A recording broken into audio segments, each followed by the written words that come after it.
చలో అందరికీ శనార్థులలో ఉల్లాస అగరబత్తి సమర్పించు మాస్మలన ముచ్చట పాడుబై వాల్ఫుల్లోకి స్వాగతం వచ్చేసిండు మీ నర్స్ కాక ఇక అరుచుకుందాం రారులా ఇయాల్టి మోక మేము చేస్తున్న హైడ్రాకు మంచి స్పందన వచ్చిందిలా జనాలు కూడా బాగా మెచ్చుకుంటున్నారు గిసోటి పనులు చేయాలి సర్కార్ అంటే అని మురుసు ముప్పందు అవుతున్నారు ఎందుకనంటే అక్రమంగా దోసుకున్న భూములు జాగలు కబ్జా పెట్టిన ఏమన్నా ఉంటే మొత్తం కూల్చేస్తారు కదా అగో ఆ ముచ్చట మీదకి వెళ్ళి మంత్రి పొన్నం ప్రభాకర్ గట్టిగా అనుకొచ్చింది అనుకో రాత్రి ఏమనుకుంటారు మళ్ళీ కాంగ్రెస్ సర్కార్ అంటే అట్లనే ఉంటుంది కాంగ్రెస్ మజాక జనం కూడా మస్తు మురుస్తున్నారు ఈ ముచ్చట మీదకి వెళ్ళి అని చెప్పని జోరుగా చెప్పుకొస్తున్నారు హైదరాబాద్ అంటేనే లేక్ సిటీ అసొంటిది ఇక అసొంటి దాన్ని మొత్తం కబ్జా పెట్టి ఆగం చేసిండ్రు కాబట్టి ఎక్కడి కుంటలు ఎక్కడి చెర్లు అక్కడనే ఉంచుతాం ఈ హైదరాబాద్ అయిపోయినాక తెలంగాణ అంతా కూడా ఇదే జరుగుతుంది అగో గట్లుంటుంది మా హిసాబ్ అని చెప్పని మస్తు చెప్పుకొస్తున్నాడు మంత్రి పొన్నం ఒకసారి ఇందాం రారి ఇక హైడ్రా గురించి ఇంటనే ఉన్నాం కదా నువ్వులా ఇక హైడ్రా ముచ్చట మీద జనాల నుంచి వెళ్ళి మాకు మంచి స్పందన వస్తున్నది గిట్నే చేయాలా సారు మంచిగానే చేస్తున్నారు మీరు అని చెప్పి ఇక జనాలు కూడా మమ్మల్ని బాగా మెచ్చుకుంటున్నారని మంత్రి పొన్నం ప్రభాకర్ చెప్పుకొచ్చిండులా పట్నంలో హైడ్రా అక్రమ కట్టడాల కూల్చివేతల మీద స్పందించిన మంత్రి హైదరాబాదు ఒకప్పుడు లేక్ సిటీగా ఉండేది ఇక ఎక్కడ చూసినా చెరువులతోటి మంచిగా కనబడేది ఇక మరి అందరూ ఆక్రమించుకొని ఎక్కడికక్కడ బిల్డింగులు కట్టుకుంటే ఇంకెడ కనబడితే చెప్పుర్రి అని ఇక గీ తీరుగా మాట్లాడుకొచ్చిండులా ఇక ఏ చెరువులనైతే ఆక్రమించుకున్నారో ఆక్రమణలకు గురైన చెరువుల్ని మళ్ళా పునరుద్ధరణకు సర్కారు చర్యలు తీసుకుంటున్నదని మాట్లాడుకొచ్చిండు మంత్రి కావాలంటే చూడుండ్రి చెరువులు ఆక్రమణకు గురైనయో వాటిని తిరిగి చెరువులను పునరుద్ధరించడానికి రేపొద్దున ఈ యొక్క భౌగోళిక పరిస్థితుల్లో వాతావరణ కాలుష్యాన్ని నుంచి వాతావరణాన్ని పరిరక్షించుకోవడానికి పర్యావరణాన్ని పరిరక్షించుకోవడానికి గతంలో ఉన్నటువంటి చెరువులకు ప్రభుత్వ లెక్కలకు రికార్డులకు అనుగుణంగానే కార్యక్రమాలు జరుగుతున్నాయి.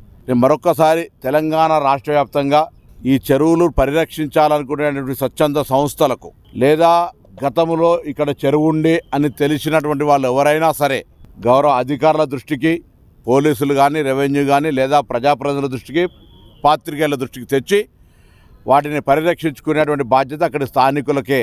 ప్రభుత్వం ఎవరి మీద రాజకీయపరమైనటువంటి కక్ష సాధింపు కానీ ఉద్దేశాలు కానీ లేవు. దీనికి ప్రజలు నుంచి వస్తున్న స్పందన రాష్ట్ర వ్యాప్తంగా ప్రజలు ఈ అంశాన్ని హర్షిస్తూ ఉన్నారు అనేక సందర్భాల్లో. అది చూసిండ్రు కదా నువ్వులా గదన్నట్టు కథ ఇక మరి చూస్తూనే ఉన్న హైడ్రా సురి చేసిన కాంచెలు ఎక్కడికక్కడ అక్రమంగా కట్టిండ్రు అని అంటే చాలు పోయి కూల్చుడే ఉన్నది. ఇక ఈ కార్యక్రమము ముందు హైదరాబాద్లా ఇక అటెనకషికి తెలంగాణ అంతటా ఉంటదని కూడా చెప్పుకొచ్చిండులా. అంటే ఇక ఇప్పుడు ఒక హైదరాబాద్నే కూల్చేసుడు కాదు ఇక మరి తెలంగాణ మొత్తంలో ఎక్కడైతే అక్కడ అక్రమంగా కట్టిందని తెలితే చాలు వచ్చి కూల్చేస్తారట. చెరువుల పరిరక్షణ అందరి బాధ్యత అని మంత్రి పొన్నం ప్రభాకర్ మాట్లాడుకొచ్చిండులా. చెరువులు ఎక్కడన్నా ఆక్రమణకు గురైతే జనాలు సర్కారు దృష్టికి తీసుకురావాలా. ఎవరి మీద కూడా సర్కారుకు రాజకీయ కక్ష సాధింపు లేదు. అన్యాయం జరిగిందని భావిస్తే కోర్టుకు పోవచ్చు గంతేగాని ఇడిసబెట్టేది లేదు. చెరువుల్ని ఆక్రమించిన వాళ్ళ మీద సర్కారు మస్తు సీరియస్గా ఉన్నదని చెప్పి గీ తీరుగా మాట్లాడుకొచ్చిండులా. 33 జిల్లాలలో ఎక్కడ ఆక్రమణ జరిగిన చర్యలు తీసుకుంటామని అన్నాడు. మరి పేరుకే సీఎం రిలీఫ్ ఫండ్ చెక్కులు ఇప్పుడు వ్యాధి లేదు రోగం లేదు రెస్ట్ లేదు ఊకనే చేయించుకున్నాడు పైసలు తీసుకొని బుక్కుడు గట్లే ఉన్నది. చేపించింది తక్కువ జేబులు వేసుకున్నది ఎక్కువ అన్నట్టుగా మస్తు దోసుకున్నారట. సీఎంఆర్ఎఫ్ చెక్కులన్నీ ఎటుపోయినాయి ఆ లెక్కలన్నీ ఎటుపోయినాయి ఆ తొక్కలన్నీ ఎటుపోయినాయి లెక్క ముందుగాల తేలాలని చెప్పని గవర్నమెంట్ అధికారులు నజరేసిరు అనుకో రాదురి ఇన్నొద్దులు మన కారు సర్కారు ఉన్నాక ఏం చేసిరా ఎటుపోయినాయి ఏ కేసులేంది ఆ పైసలు ఎవరు తిన్నారు ఎవరికి ఇచ్చిరు ఎవరు చేసిరు ఏం తరికా ఇది మొత్తం సొమ్మగొలది సోకోవలది అన్నట్టు రోగం లేదు రెస్ట్ లేదు చెక్కుల మీద సంతకాలు పెట్టించుకున్నారు రాంగు బిల్లులు పెట్టిరు మంచిగా మేసి కూర్చున్నారు లక్షలల్లా. ఆ కథ ఏందో తేలాలని సర్కారు నజరు పెట్టిందట. మరి ఎట్ట కథ చూద్దాం రారి. తెలంగాణలో సీఎం రిలీఫ్ చెక్కుల స్కామ్ మీద నజర్ పెట్టింది అనుకో రాదురి తెలంగాణ సిఐడి. ఖమ్మంలో 9 బోనకల్ల ఒక దవాఖాన మీద ఎఫ్ఐఆర్ నమోదు చేసింది. ట్రీట్మెంట్ చేయకుండానే నిధుల్ని స్వాహా చేస్తున్నారట. నుల్లా ఇక గిట్లా చేసినా కుట్టగుకుంటారు. ఇక బోగస్ బిల్లులతోటి లక్షల సర్కారు సొమ్ముని దోపిడీ చేస్తున్నారని చెప్పి ఫిర్యాదుల అచ్చుడితోటి రంగంలోకి దిగింది సిఐడి దవాఖాన్ల మీద. ఇక కొరడా జులిపిస్తుంది అనుకో రాదుర్రి. వామ్మో వామ్మో అక్కడ రోగం వచ్చింది లేదు మరి రోగం చూపెట్టుకున్నది లేదు కానీ చెక్కుల మీదనైతే స్కామ్ మస్తుగా జరుగుతున్నదట. ఇక బోగస్ బిల్లులతోటి లక్షల దాకానే దోసుక తిన్నారట నుల్లా. ఇక ఖమ్మంలో ఉన్న శ్రీకర మల్టీ స్పెషాలిటీ దవాఖాను గ్లోబల్ మల్టీ స్పెషాలిటీ దవాఖాను డాక్టరు ఏఆర్ ప్రసాద్ దవాఖాన్ల శ్రీ వినాయక సూపర్ స్పెషాలిటీ దవాఖాను శ్రీ సాయి మల్టీ స్పెషాలిటీ దవాఖాన్లతో పాటు ఇంకా బోనకన్లు ఉన్న మెగాశ్రీ దవాఖాన్ల మీద కూడా ఎఫ్ఐఆర్ నమోదు చేసింది సిఐడి. వామ్మో ఇక ఎట్లయితేది మంచిగా ఉత్తగత్తుంది కదా దోసుక తిందామన్నట్టే చూస్తారు కదా నువ్వు దందలు బొందల పోను. ఇక మొత్తం మీద తెలంగాణలో సీఎం రిలీఫ్ చెక్కుల మీద కూడా గిట్లా స్కామ్ చేసుకుని బోగస్ బిల్లులతోటి లక్షల రూపాయలు దోసుక తిన్నారు. ఆగో సిపిఐ నారాయణ మళ్ళీ మాట్లాడుకొచ్చింది కదా తెలంగాణ ముఖ్యమంత్రి రేవంత్ రెడ్డి మీద. ఆయన పులి మీద సవారీ చేస్తున్నాడు, అది దిగితే మింగుతుంది అంటున్నాడు. మరి నువ్వు సింహం మీద చేయపోయినవే ముచ్చటక్కున వారేది నువ్వు హైడ్రా మీదకి వెళ్ళి మాట్లాడుకొచ్చింది అనుకో రాదు ఈ ముచ్చట. ఆయన అఖిలపక్షాన్ని కలవాలి, ఏడేడ ఎవరెవరు ఉన్నాయి ఎవరెవరు తెలుసుకొని పోయేడుతుండే. గిట్ల పోతాడా పులి మీద సవారీ చేస్తున్నాడు, పులి దిగితే కష్టమవుతుంది అని చెప్పుకొచ్చింది అనుకో రాదు మన శిఖర్ నారాయణ అన్న.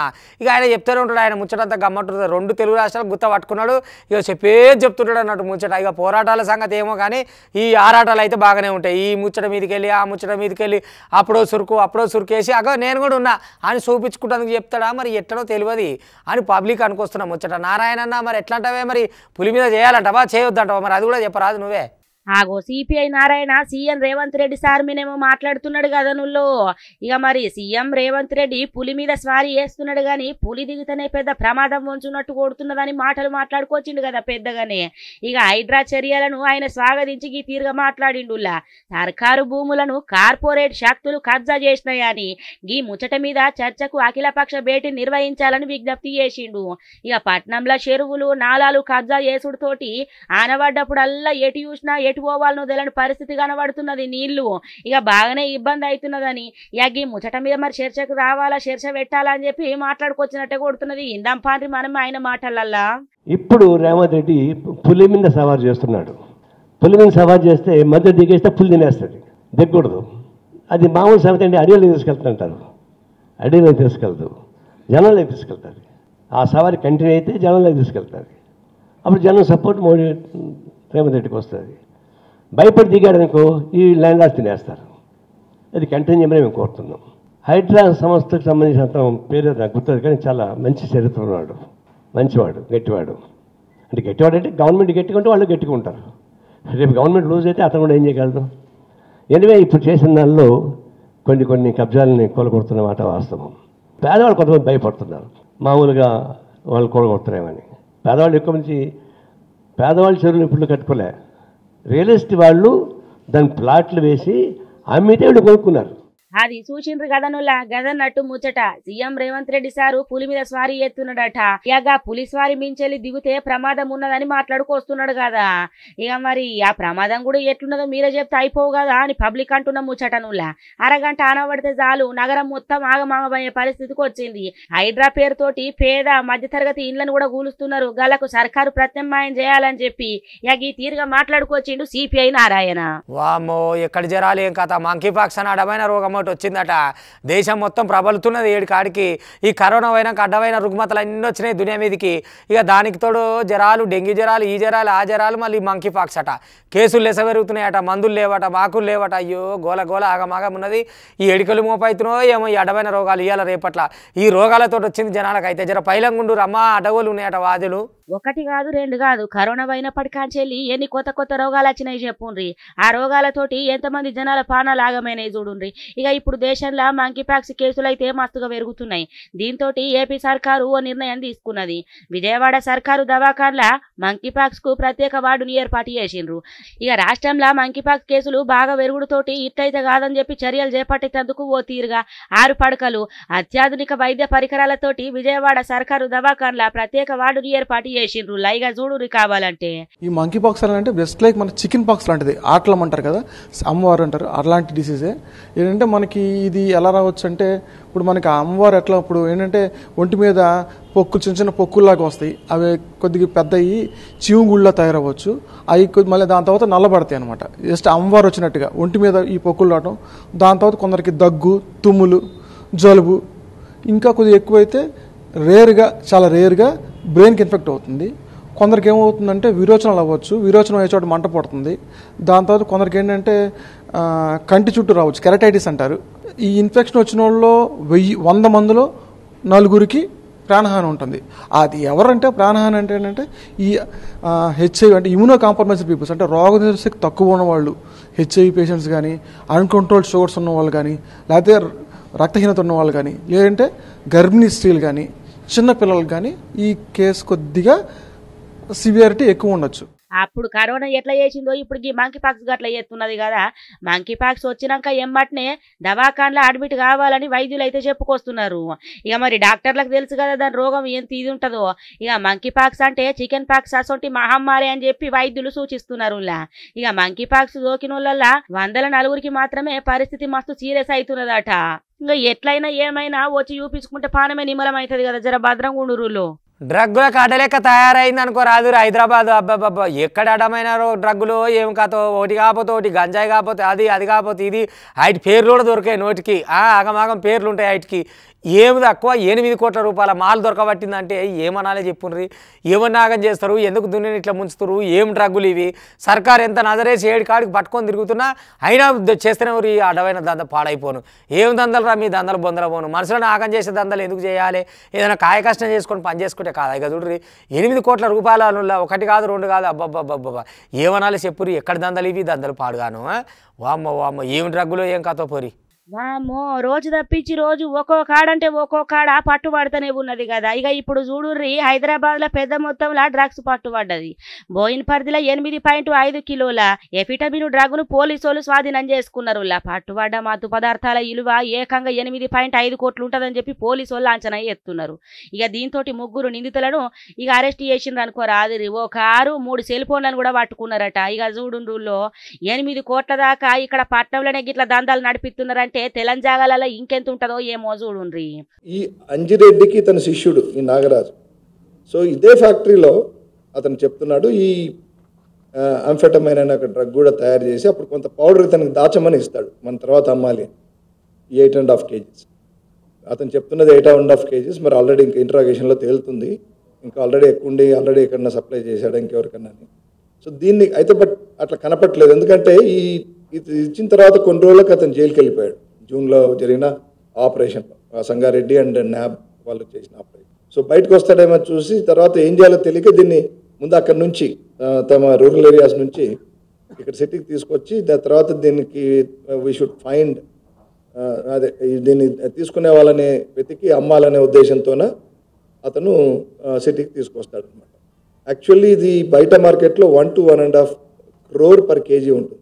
ఇలా దంద బొందల పోను వీళ్ళు చేయంగా యువత పానం మొత్తం ఆగమవుతున్నది కదా. గీ మోతేవార్లతోటి వీళ్ళు మంచిగా అడ్డగోలుగా పైసలు సంపాదించవచ్చు, ఉత్తుత్తగానే పుక్కెట్లకు పైసలు వస్తాయని వీళ్ళు మంచిగానే ఎత్తురు కానీ పిలాన్లు ఇక బయటి యువత పానాలే కదా. ఇక మరి యువత కూడా జరంత సోంజాయించుకోవాలా. ఈ దాగిన మత్తులో ఎట్లుంటున్నది ఏమవుతున్నది సోయి తప్పి మేము ఏం సోయలేక పనులు చేస్తున్నామని. వామ్మో ఇక గిట్లున్నదుల్లా ముచ్చట డ్రగ్స్ది. ఓసిని దీనికేం వచ్చింది మరి? ఏమైనా పానం బాగలే కదా అవకాశం చూపించుకుంటాను వచ్చినావా ఎట్లనే? మరి చూపించుకునే దాని అయితే డాక్టర్ని కలిసేది ఉండే పోయి మందుల షాప్లో దొరికితే ఎట్లా అన్నట్టు ఏం సంగతి. దవాఖానలో కింగ్ కోబ్రా వచ్చింది. కింగ్ కోబ్రా అంటే మన కాడ దొరికే చిన్నసన్న తాస్పాం కాదు, ఇంత పొడుగు ఇంత ఎడల్పు ఉంటుంది పడిగ గిట్లా చూస్తేనే ఇక ఒక పక్క లాగు తడుస్తుంది అనుకో రాదురి. అసలు నల్ల నాగం బాగు దవాఖానలోకి వచ్చిందట. ఇక దవాఖానలోకి వచ్చి మొత్తం తిరుగుతుంది. మరి డాక్టర్ కొరకు తిరుగుతుందా, కాంపౌండర్ కావాలని తిరుగుతుందా, జ్వరం వచ్చి వచ్చిందా, పానం బాగలేక వచ్చిందా, దవాఖాన చూసిపోదామని వచ్చిందా, మందులకు వచ్చిందా, మాకలకు వచ్చిందా, ఏమిటికి వచ్చినవే నువ్వు పాము అని ఎవరైనా అడగబోతారా చెప్పురు. బుస్సలు కొడుతుంటే దవాఖానలో ఉన్న సిబ్బంది బాగా ఇబ్బంది పడకుండా భయపడరట. ఇక చూడరు కావాలంటే. ఆగు ఈ దారి తప్పచ్చిందా లేకపోతే ఈ నడుమ డెంగ్యూ మలేరియా టైఫాయిడ్ అనుకుంటా జనాలు వస్తున్నాయి కదా. ఇక మరి నీకు కూడా వచ్చిందని చూపించుకున్న తందుకు వచ్చినవా దవాఖానకు. చూడుండ్రులా అల్లూరు జిల్లా చింతూరు డివిజన్ కాడ మోత్కుగూడెం జనుకో దవాఖాన్ల 12 అడుగుల కింగ్ కోబ్రా అల్చలి చేసింది. ఇక బుసలు కొట్టుకుంటా దవాఖాన్లున్న ఓ అర్రలకు దూరింది అనుకో రాదురి కింగ్ కోబ్రా. ఇక మస్తుగా భయపడ్డారు అనుకో రాదురి అక్కడున్న దవాఖాన సిబ్బంది మొత్తము. ఇక కావాలంటే చూడుండ్రి వామ్మో చూస్తేనే భయం అవుతున్నది. వాళ్ళు పక్క పొంటుడి చూసిర్రి కాళ్ళకి ఎట్లుంటుందో చూడుండ్రి. అసోంటి కింగ్ కోబ్రా కాదు, మన ఇంటికాడు ఉండే నలతాస్పాం కాదు గది. ఇక మరి ఇది ఒక్కసారి ఇట్లా ఏమన్నా కాటేసిందనుకో ఇక పానాలకు కాయిష్ కూడా ఉండదట. సింతూరు మండలము మోతుగూడెం ఊర్లా ఏపీ జెన్కో దవాఖాన అరలకు దూరింది 12 అడుగుల కింగ్ కోబ్రా. ఇక మరి చూసినాక ఉత్తగానే ఊకుంటారు, మస్తుగా భయపడరు కదా దవాఖాన పోళ్ళంతా కూడా. ఏమంటనే ఫారెస్ట్ అధికారులకు సమాచారం ఇచ్చుడుతోటి ఎగక్కడికి చేరుకున్న ఫారెస్ట్ అధికారులు ఎగదిని ప్రాణానికి ఎసోంటి నష్టం జరగకుండా కింగ్ కోబ్రాని గార్రలకెంచి బయటకు తీసుకొచ్చి ఇక పక్క పొంటున్న అడవిలకు పోయేటట్లు చర్యలు చేపట్టిండ్రులా. ఈ దట్టమైన అడవి ప్రాంతంలో షింతూరు డివిజన్ల అధికారులు చొరవ తీసుకొని అందుబాటులో ఉండేటట్లు ఒక స్నేక్ క్యాచర్ని ఏర్పాటు చేయాలని ఊరోళ్ళు అయితే కోరుతున్నారు. మరి ఇక గివన్నట్టు ఇవాళ ఉల్లాస్ అగరబత్తి సమర్పించే మాస్ మనాల ముచ్చట్టు పాడుబోయే వాల్ఫుల్ చూస్తూనే ఉండరు. మళ్ళీ రేపు ఇది వరదాకా మీ TV5 ఇగుంటా.